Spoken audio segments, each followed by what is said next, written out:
I know where I stand as I'm forced to see the line.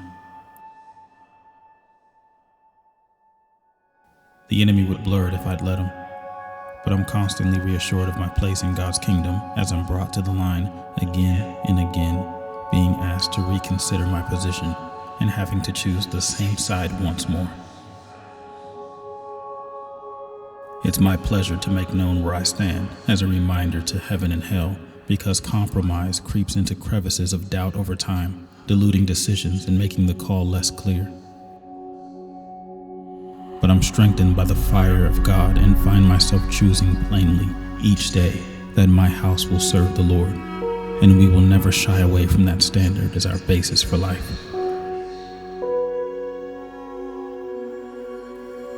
Can the sun be blotted out by any one of your accusers? Who can darken a day besides the one who breathed stars and planets out of his mouth with a simple "let there be" statement? The sun will shine. Circumstances may attempt to block our side of the vision, but vision comes from the Lord, and He never lacks in what He supplies.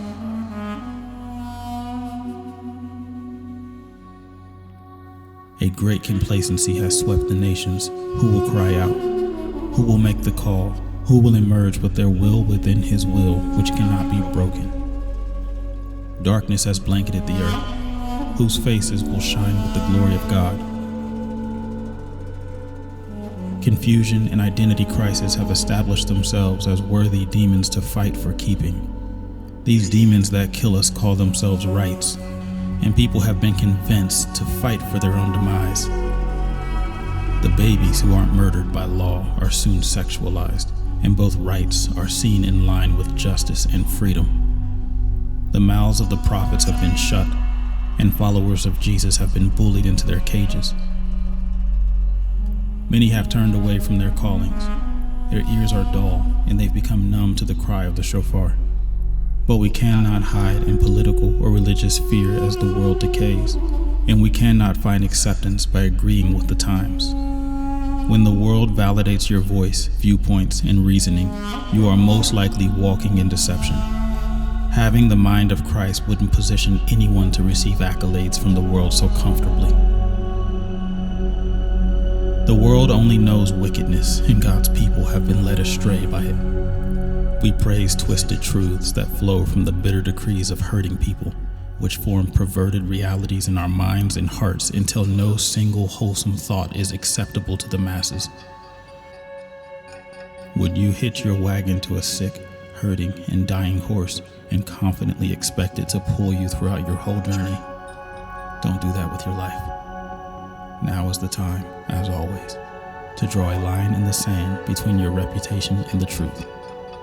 We must decide once and for all which side of that line we want to stand on, evaluate the consequences of each side, and be ready to embrace the outcome. The most popular side is likely the wrong one. We cannot subscribe our eyes and ears to any message that isn't influenced by the cross.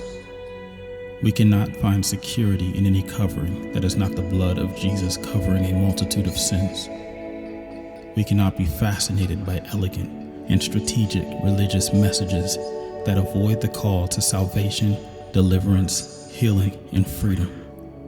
We cannot twist the message of love by making it synonymous with supporting sin. Loving and caring about someone does not obligate me to follow them into ditches to prove my support. I've fallen into enough ditches on my own without letting the blind lead me into more of them. May we rise with truth on our lips and a flame of true love on our hearts.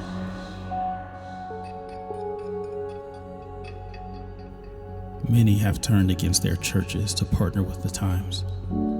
If you thought you'd bash religion by giving your mind to the political spirit, know that you cannot trade the leaven of the Pharisees for the leaven of Herod and consider it an upgrade.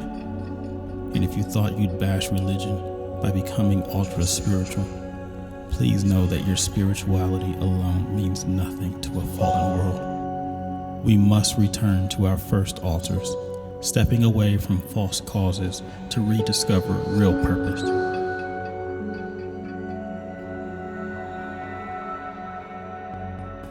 I prophesy that we will soon desire what is whole, No longer praising what is empty and defending what is twisted, we will see the whole picture and cease the celebration of empty words masquerading as insight.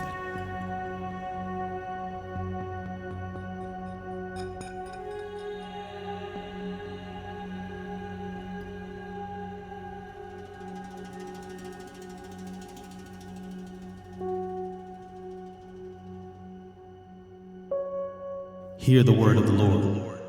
For too long has my voice swelled inside of my prophets until it died there, left to rot for fear of man. For too long has a word become stale from delay, spoiled from neglect.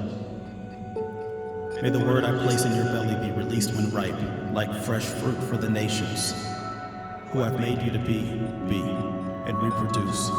Reproduce sons and daughters after my heart. Take courage, I've already overcome the world. Take my breath today like a fresh wind, untangling knots in your thoughts and making the crooked places straight, as I make any crooked place in your heart straight. My child, there is nothing I can't do through you. I am preparing you, yet still your time is now. I call for the future, but I call for it now. Seek me to understand, not with reason, not with calculation, but with worship, and allow me to give you understanding. I place my word in your belly, and I don't overcomplicate it. You know what to do. You know what I've placed in you. Believe me.